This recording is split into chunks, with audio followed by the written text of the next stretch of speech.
Ahora en el informativo del Eje Cafetero.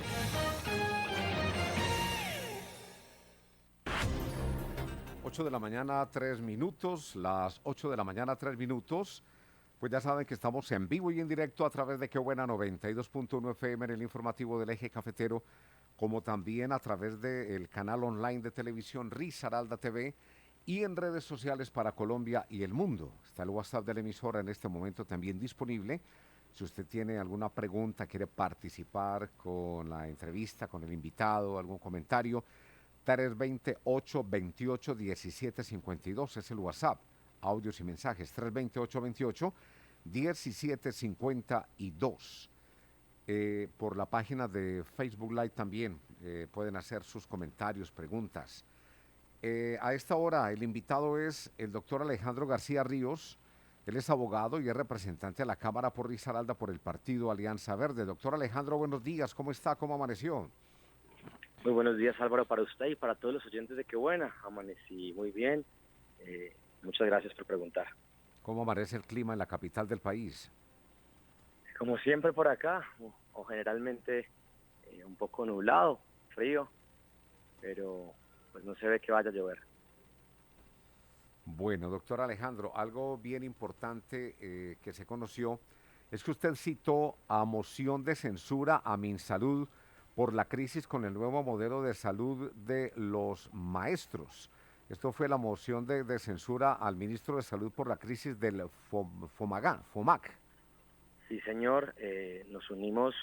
Una moción de censura debe tener un número mínimo de firmas del 10% de los congresistas de la respectiva Cámara.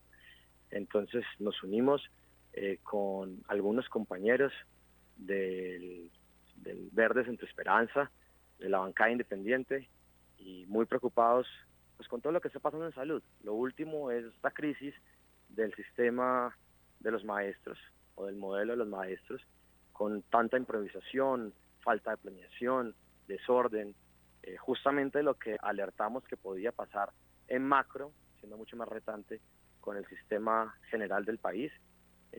Entonces, pues esto sumado a la reforma que la están haciendo por la puerta de atrás vía decreto, las intervenciones que se están realizando sin suficiente justificación, y bueno, muy preocupante porque es la salud de los maestros y de los colombianos que sin planificación, sin organización, sin una ruta clara, sin transición, sin gradualidad, pues están jugando con la vida de la gente. Como usted lo dice, muy preocupante y así lo está sintiendo mucha población del gremio docente, las filas para reclamar medicinas, la falta de exámenes que no autorizan, la falta de una agenda médica. Son una cantidad de quejas impresionantes a nivel nacional.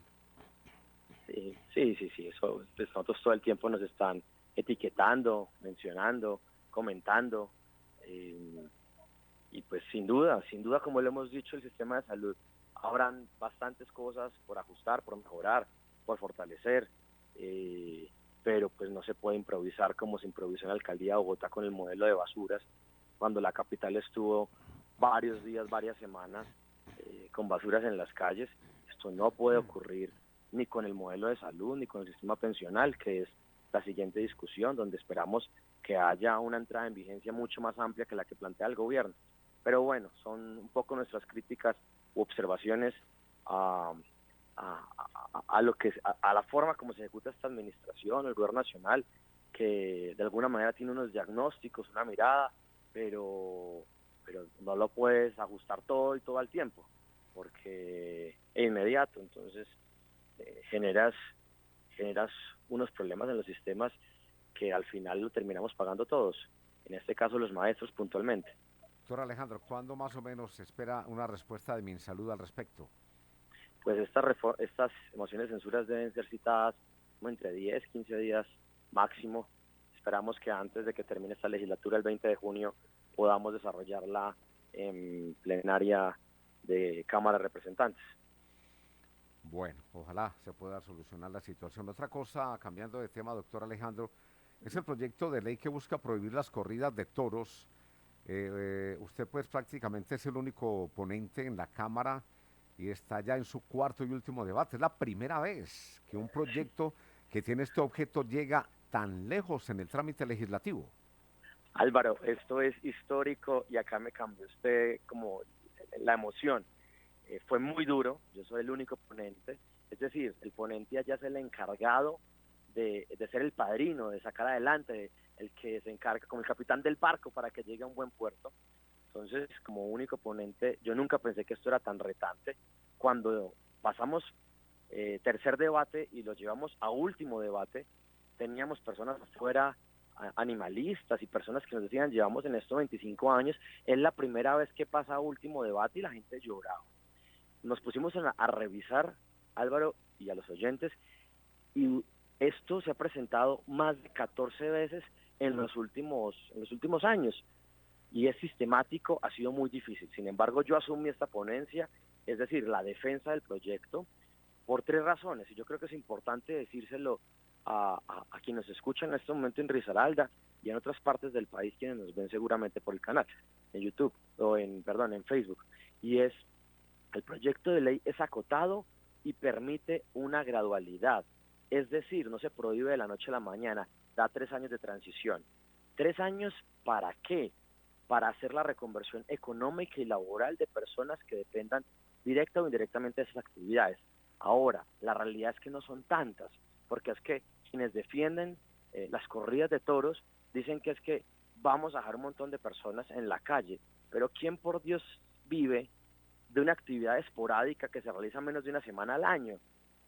Eso no es cierto. O sea, por más sombreros que usted venda afuera, como venda informal, usted nunca va a vender 15 millones de pesos, 20 millones de pesos o no sé cuánto para que usted pueda decirnos que yo vivo 3 meses, 4 meses, 5 meses, 6 meses o quién sabe cuánto. Como nos lo decían los del Centro Democrático, algunos de ellos, que una persona pues vendiendo 6 millones o ganando 6 millones cuidando carros iba a vivir 7 meses. Eso es casi que descarado. Entonces, lo primero que hay que decir es que esto permite una gradualidad para que entre en vigencia, son 3 años, tiempo en el cual habrá una reconversión económica y laboral que se construye con las personas que están en esta actividad, porque lo primero que hace es un diagnóstico, el DANE, donde se identifican las personas, pero finalmente crea una mesa de trabajo donde estas personas miran hacia dónde quieren migrar, actividades comerciales, otras actividades culturales artísticas que se van a hacer realmente en donde antes funcionaban las corridas de toros, conciertos o actividades, temas de turismo, bueno, cualquier forma que se encuentre. Y van a estar 5 ministerios allí sentados: Interior, Agricultura, Ambiente, Trabajo, Comercio, Industria y Turismo. Y finalmente, y lo más importante de este proyecto, es que para mí es una oportunidad hacia adelante. Hoy cada vez menos personas van a las corridas de toros. Más del 80% de los colombianos está en contra de las corridas de toros y es hora de que la Cámara de Representantes, sin mezquindad, los escuche y los atienda. Pero entonces lo último que permite es invertir durante en este tiempo hasta un año más, es decir, durante el año siguiente a que se cierre o que se acaben las corridas de toros, invertir por parte del Gobierno Nacional a través del Ministerio de Cultura para que esos escenarios que hoy solamente se utilizan para las corridas de toros menos de una semana al año, es decir, que son subutilizados en actividades esporádicas, puedan ser realmente apropiados por la ciudadanía. ¿Se invierte para qué? Para que quede acondicionado para celebrar conciertos o actividades realmente artísticas o culturales o actividades deportivas y que realmente se haga mucho más apropiado y acompañado por la ciudadanía. No puede ser que en este momento, a estas alturas del partido, todavía Colombia sea solo uno de los 8 países del mundo que aún permite las corridas de toros, junto con Venezuela, Ecuador, Perú. Esta barbarie hay que acabarla. No puede ser un espectáculo o llamar entretenimiento un espacio donde se lleva a un ser vivo, a un animal, a un toro, para que todos, mientras que se emborrachan, aplauden, están poco a poco lo van matando. Poco a poco, primero las banderillas, luego lo pican y luego finalmente la espada. Yo, siendo pereirano, desde hace muchos años, a ir, porque mi familia alguna vez me llevó, tenía hace para ahí 15 años, 20, 21, no sé. Y realmente, Álvaro, salí con dolor de cabeza y muy angustiado. Y yo dije, porque yo esto ni regalado, ya esto no voy a volver. Y fue esa escena de ver al toro boqueando sangre por la nariz, allí, yo decía, esto, pues, el ambiente, la música, claro, tantas cosas que nos dicen a nosotros, pues ustedes se pueden buscar otro ambiente hacia afuera. Pero esto es una actividad que ni siquiera es propia, que esto responde a una herencia hispánica que podemos decir como país no más. Uruguay lo prohibió hace más de 100 años, Reino Unido hace más de 200. No puede ser que en Colombia sea esta discusión tan difícil de dar, cuando estamos dando garantías para una reconversión económica y laboral y dar posibilidades de inversión para que esos escenarios donde hoy se matan los toros, mañana puedan ser escenarios de arte. Inclusive se le puede decir a los taurinos, hagan conciertos de ópera, de zarzuela, exhibiciones de trajes de luces, pero no maten al toro. Tiene toda la Tuve por razón. allá al representante García, eso le iba a preguntar si ofrecían dentro de la propuesta de eliminar estos actos de la tauromaquia. Bueno, todo es cuestión de conciencia, ¿no? Nosotros fuimos aficionados, amantes a las corridas de toro, Es que yo creo hasta que todos entendimos. fuimos, muchos Hasta que fuimos. entendimos, sí, yo hasta Pero que ya entendimos. después dice uno lo mismo que piensa el doctor Alejandro. Luego comprendimos que realmente era no. una crueldad. Sí, sí. Por eso, Es que yo creo que además uno iba más por lo que dice él, por el ambiente de la no, plaza. sí, claro, sí, sí. El sí. ambiente de la plaza, la música, Sí, el nos estar ahí. sí, Bueno, nos gustaba pero el ya ambiente después este. viendo al torito en esas condiciones empieza uno a mirar, no, eso no está bien. Alternativas entonces para estos empresarios, no solamente para los empresarios, por ejemplo, en Manizales, que la tenemos acá, hay que decir que las ferias traen muchos recursos, una dinámica comercial bastante amplia y es obviamente pues que en gran cantidad es por las ferias taurinas. ¿Algunas alternativas para reemplazar esto? Sí, miren, lo primero es para las personas que dependen económicamente de esto, de manera directa o indirecta, pues tendrán alternativas de reconversión. Eso se da ahora, no como sucedió en Medellín, que Medellín dejó de hacerse y ya se hacen conciertos, porque es natural lo que ustedes dicen. A ver, las personas, esto es una transformación cultural y eso es parte de la evolución también social que tenemos, ¿no? Que tenemos como sociedad. Y yo no juzgo, o sea, mi papá me llevó a mí y seguramente tendré familia, pues uno estando ahí pegado de Manizales, que en su momento iba y hasta lo disfrutaba por el ambiente, pero las sociedades cambian, uno no puede decir que hoy seguir defendiendo la esclavitud o quién sabe otras actividades o seguir dejando a la mujer por fuera la posibilidad de ser propietaria de sus bienes, como sucedía hace 100 años, que sus bienes pasaban de su padre a su esposo, o que no pueda ir o se le dificulte ir a estudiar porque debe estar recluida al hogar, o que no pueda votar o participar social y políticamente, pues las sociedades cambian, evolucionan, y en ese sentido justamente lo que yo le diría a los taurinos, miércoles, este proyecto permite la reconversión, este proyecto permite opciones de inversión a las plazas de toros para que tengan mucha más actividad de apropiación. Miren, en Medellín con 7, 8 conciertos importantes que se hicieron en la plaza, el año pasado tuvieron muchos más visitantes, mucho más turismo, mucho más comercio. ¿Cómo será? Y te pongo otro ejemplo distinto al de Medellín. Cartagena, el alcalde de Umé que está cogiendo la plaza más reciente y la va a transformar en un centro cultural. Y seguro que como un centro cultural o de convenciones va a tener mucha más actividad, mucho más movimiento económico que lo que tiene ahorita que no se está utilizando. O el ejemplo de la Sierrazuela, que probablemente quien ha ido a Cartagena, al centro histórico, ve cómo una plaza abandonada hoy es un centro comercial que genera 500 o más empleos formales, permanentes y no esporádicos, y que está allí. Yo creo que, claro, es difícil, es normal, las sociedades se aferran o algunas personas se aferran digamos, a lo que han vivido y se han aferrado con toda. Yo llego a un momento en que no sé qué intereses mueve esto y si esto es más grande o no que la afición taurina y la tauromaquia o que el que es dueño de una ganadería. Porque es que mover 80 congresistas, como me he movido a mí, para romper el quórum, esto no lo veía yo desde, ni siquiera con las reformas del gobierno, que nos recusen a más de 50 de manera falsa, que nos interpongan acciones de tutelas para frenar el debate y los jueces diciendo no es procedente o no procede la medida cautelar. Estamos voy llevando un barco estamos pasando una tormenta muy compleja, pero esto también las sociedades deben cambiar y entenderse distinto, como ustedes y como yo, que esto se puede ver o generar o relacionar distinto. Ahora, ¿qué va a pasar con los criaderos de toros de lidia o con los toreros o novilleros? En Colombia son menos de 180 toreros que están registrados en Mundo Toro. Inclusive estos 180, algunos han fallecido o bueno, están en otras cosas. De estos, muy pocos se contratan en Colombia, muy pocos.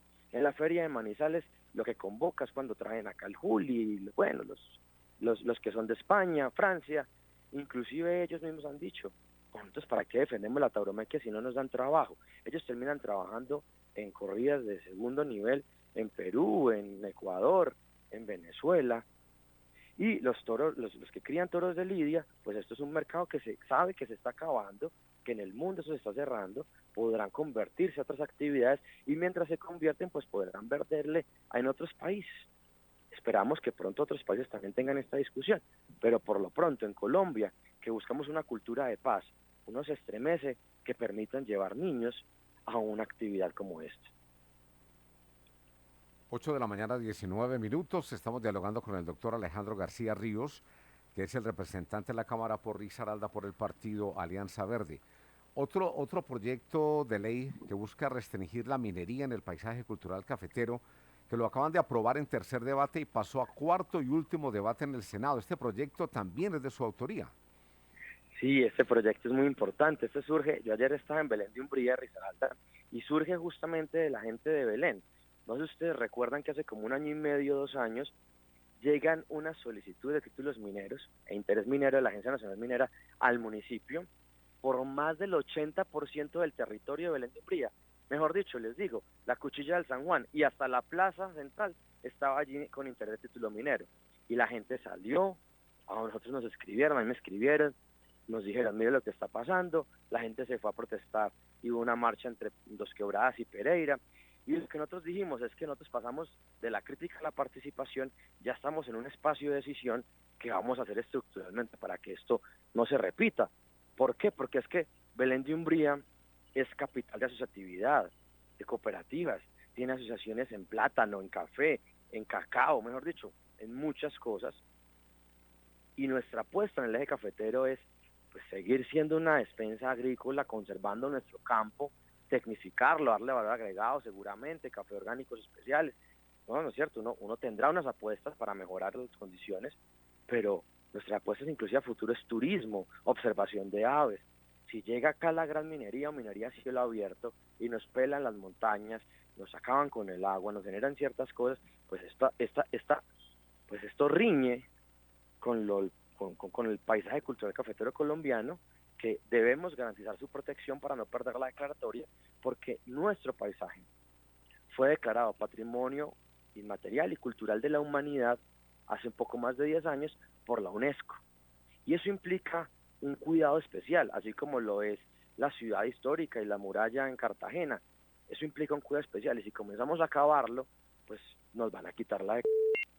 Entonces, lo que buscamos con este proyecto de ley es la protección del paisaje cultural cafetero, evitar la llegada de la megaminería. Se conserva en 3 casos: los derechos adquiridos, los pequeños mineros o mineros artesanales, como por ejemplo en Belén hay arcilla, y se conserva porque los alcaldes no lo pidieron para material de construcción, gramilla para vías y estas cosas, lo cual nos parece que se puede convivir con esto, desde que se le dé manejo y cumplan con todas las normas ambientales, pero que lleguen grandes inversiones a extraer oro, a extraer, bueno, que encuentren allí porque son como más como de piedras preciosas o algo, ahí sí riñe, sin lugar a dudas, con nuestra apuesta. ¿Y cuál debe ser nuestra apuesta? Por el turismo, por la agricultura, por el campo, por el agua, por la observación de aves, por el visiturismo, por otra cantidad de cosas que pueden generar mucha más posibilidades económicas y desarrollo a muchas más personas, porque es que el turismo es, si se maneja bien, deja un derrame en la economía importante, en quien tiene la cabañita o el hostal o el glamping o el hotel donde se hospeda el visitante, el que vende la artesanía, el que hace guianza, el que preserva un lugar, el restaurante. Pues bueno, acá todo el mundo puede participar y sin lugar a dudas es un sector donde tenemos potencial. Sí. Representante García, para pedagogía somos siempre dados a hacer pedagogía, enseñanza, que es para los oyentes que no saben, y pues es bueno enseñarles, qué es una sesión de censura, qué se busca con ella. Nosotros sabemos, pero Una qué moción, bueno, moción de una censura. moción de censura, Sí, y qué se busca con ella, sí señor.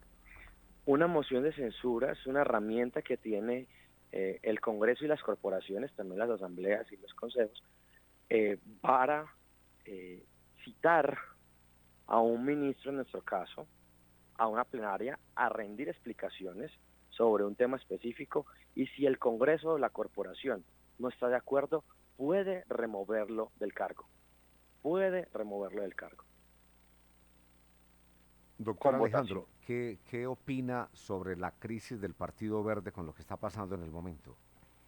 Yo creo que es una crisis del partido claramente, pero también una crisis institucional y política. Lo que estamos viendo, ustedes alcanzaron a escuchar la entrevista que hicieron, creo que en RCN, el día de ayer a Olmedo López. Está hablando de un problema de 380.000 millones de pesos. O sea, lo de los carrotanques es la punta del iceberg. Esto es 6 veces más que lo de centros poblados con Abudimen.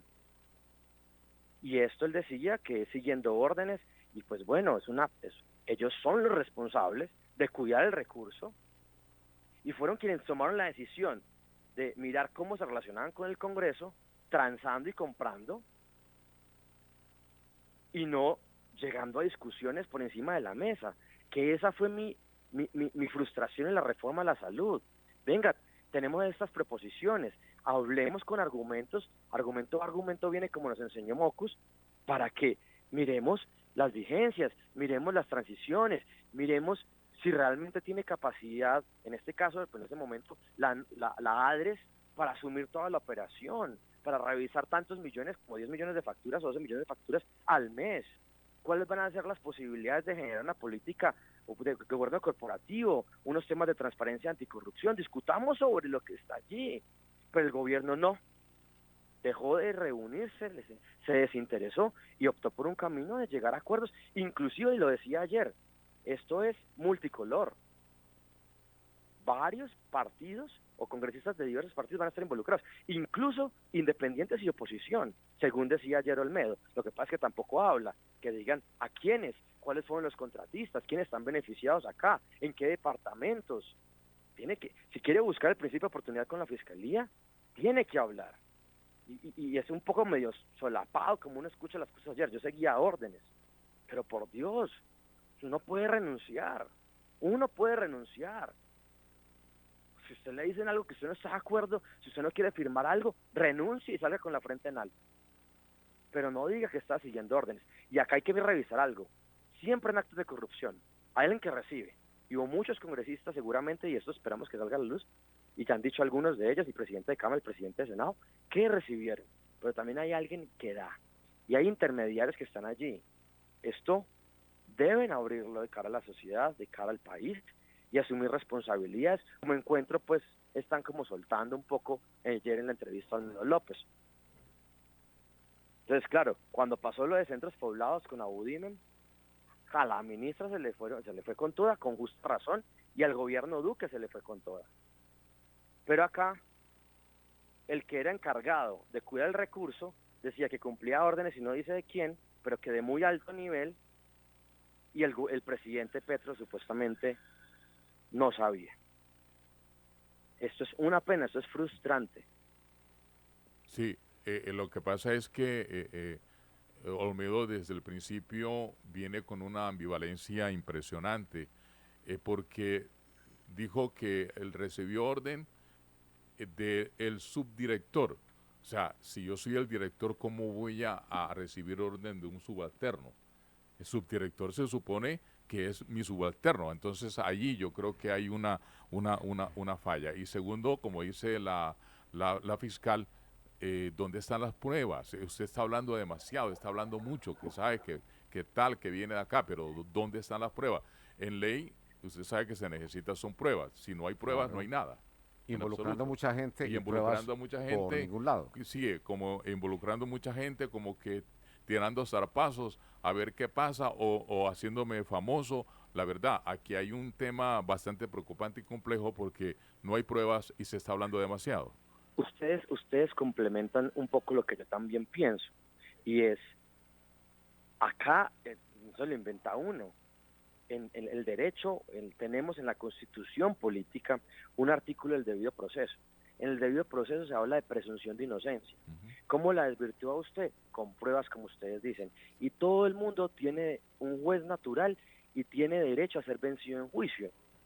Es decir, acá también hay que tener cuidado, y me parece muy responsable lo que ustedes dicen, de los medios de comunicación no salir y todos no salir a afirmar como si esto fuera cierto, Sí. sino esperar que realmente qué resulta de acá. Con la parapolítica atraparon al 30% del Congreso, seguramente con pruebas, y el juez natural queda la Corte Suprema de Justicia. Pero hay que revisar acá qué sucede, Sí, señor. tanto del gobierno como quienes estuvieron involucrados de qué congresistas. Y hay que dar paso, porque de fondo hay una preocupación que yo tengo, y es que uno siente que el gobierno quiere desestabilizar las instituciones. Y acá, cuando el gobierno es el responsable de cuidar el dinero, como en centros poblados, le está tirando esto a un desprestigio al Congreso. Y como yo le digo, siempre que hay corrupción, hay alguien que da y alguien que recibe. Así, si hay un guarda de tránsito corrupto que recibió un dinero para no imponer una multa, pero hubo un conductor que no solo hizo una infracción, sino que está comprándolo, que está sacando de su dinero para que eso se tuerza. Y los dos son responsables. Claro, uno escucha a los grandes medios, como se le llama, y que a la gran prensa nacional, y la pregunta es, el afán es, no la pregunta dónde están las pruebas, cómo hace usted para comprobar, sino haciendo, preguntándole para que Olmedo diga que la orden la recibió de Petro. Eso es como el afán que tienen algunos periodistas en Colombia, y es la cuestión que uno lo deja como oyente o como televidente, lo deja uno, la verdad, con ese vacío, porque la pregunta que insiste, la insistencia es a ver si el hombre dice que fue Petro quien dio la orden de manera directa. Por eso tienen que hablar para que aclaren todas las Por situaciones. eso, entonces las pruebas, Tienen que hablar. muestre las pruebas, pero allá donde las tiene que mostrar es donde se las están pidiendo. Para terminar, doctor Alejandro, 8 de la mañana, 31 minutos, sobre las reformas del gobierno, precisamente, ¿qué opina? Y una mirada así rápida a los gobiernos, al inicio de gobiernos locales. Bueno, la reforma de la salud, ustedes saben que se cayó, la laboral no avanza y la pensional se aprobó en tercer debate en Comisión Séptima de Cámara. Por ende, será quizás la única reforma que se terminará a discutir en este periodo legislativo al 20 de junio, que termina el 20 de junio. Sobre los gobiernos locales, yo creo que hay una refrán que dice de las abuelas, no sé si ustedes se acuerdan, que dice escoba nueva barre bien, ¿sí? Después de un desgaste, las administraciones llegan con mucho impulso. Importante que se mantenga ese impulso, pero también que se pase de la parte netamente mediática o de redes a las acciones. Ajá. Pereira tiene muchos más retos que el tema de tapar unos huecos, retos en el caso, por ejemplo, de movilidad vial, como el de hacer las respectivas denuncias, que me preocupa mucho y lo hemos puesto sobre la mesa, de lo que pasó con la vía de los colibríes, pero además le corresponde a este alcalde, una vez haga las denuncias, terminarlo. No puede dejar esa obra como un elefante blanco inconclusa, que si no la termina, nos han dicho los técnicos, ingenieros, que su desgaste es mucho más acelerado y por ende es mucho más costoso después terminarla o mejorarla, hacer el mantenimiento. Entonces, no solamente debe terminar la fase 1, sino completar la fase 2. Entonces no nos pueden llevar a punta de huequitos, sino venga, esto es una administración que Si algo sucede o algo se hizo bien desde la administración pasada, es que es la vez que tenemos más recursos en Pereira, un presupuesto anual de 1.2 billones de pesos, donde se pueden hacer inversiones importantes que esperamos ver los pereiranos, que inclusive hay herramientas financieras que tendrá que analizar el alcalde para el tema de movilidad, para la glorieta de Corales, que fue un problema que nos dejó la alcaldía anterior, inclusive desde el anterior, desde Gallo. Esa glorieta no funcionó, esa plata se perdió, hay que hacer algo realmente que una solución estructural, la doble calzada de la Avenida del Río, por supuesto, a terminar la vía de los Colibríes, fase 1 y fase 2. Pero esto hablando solamente de infraestructura, pero el tema de la inversión social es fundamental.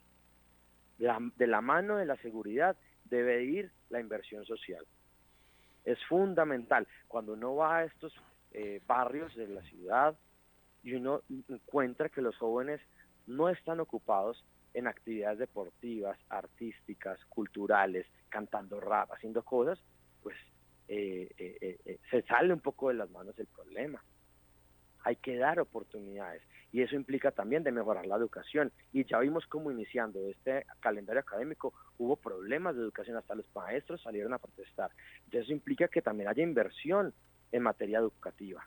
Yo me sueño una ciudad como lugar de encuentro, y eso qué implica, que haya inversión en que tengamos más parques. No puede ser que los sitios de encuentro sean los centros comerciales.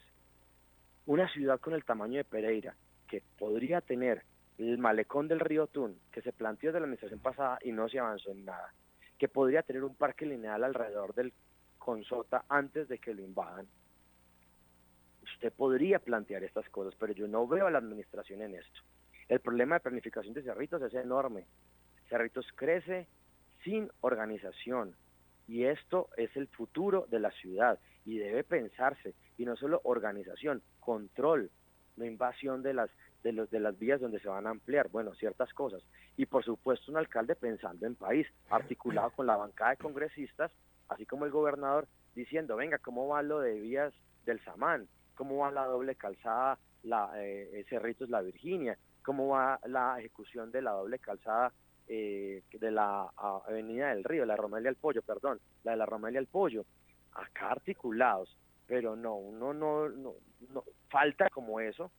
Yo soy, digamos, mi balance de los 100 días, tengo algunas impresiones allí, la seguridad realmente no mejora, los homicidios estaban por arriba de lo normal, no nos preparamos como territorio para enfrentar el dengue, tenemos las clínicas allí y hay que generar una campaña pedagógica, recoger lugares donde recoger, ¿cómo se llama esto?, llantas y espacios donde se repose o se retenga el agua, hay que hacer fumigaciones.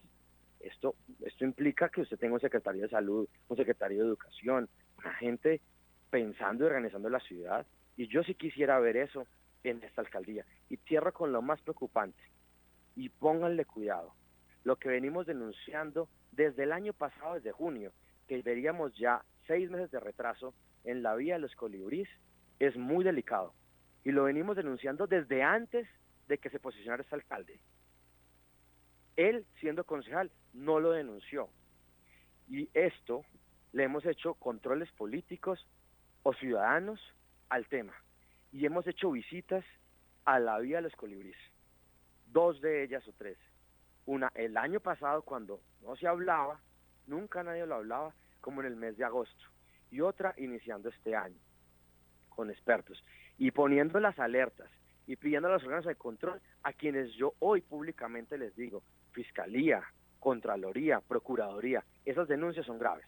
Las adiciones, según tenemos la información y los datos, superaron el 50%, lo cual no debe suceder.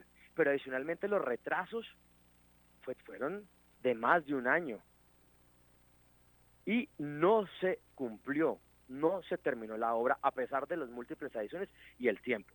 Eso evidencia falta de planeación, de organización, de ejecución.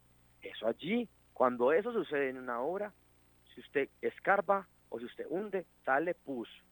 Los órganos de control, la Fiscalía, la Contraloría, la Procuraduría, tienen toda esta información. Y es su deber investigar y presentarle resultados a los pereiranos. Bueno, nos contaba que estaba ya en Veneno, hoy está en Bogotá ya, ¿no? Sí, señor, ayer estaba en Belén de Umbría en una actividad de esterilización y con un concejal, los concejales allí, Y hoy muy ya juiciosos. está en la capital del país. Sí, señor, hoy estoy acá en la capital Bueno. del país, estoy en Bogotá. Doctor Alejandro García Ríos, representante de la Cámara por Risaralda, pues un placer tenerlo con nosotros. Un feliz día le deseamos. Muchas gracias a ustedes, un feliz día para ustedes y para todos los oyentes. Qué bueno poder compartir lo que estamos avanzando y algunas reflexiones de política nacional y por supuesto también departamental. 8 de la mañana, 38 minutos, una pausa más. Regresamos con noticias en el informativo del Eje Cafetero.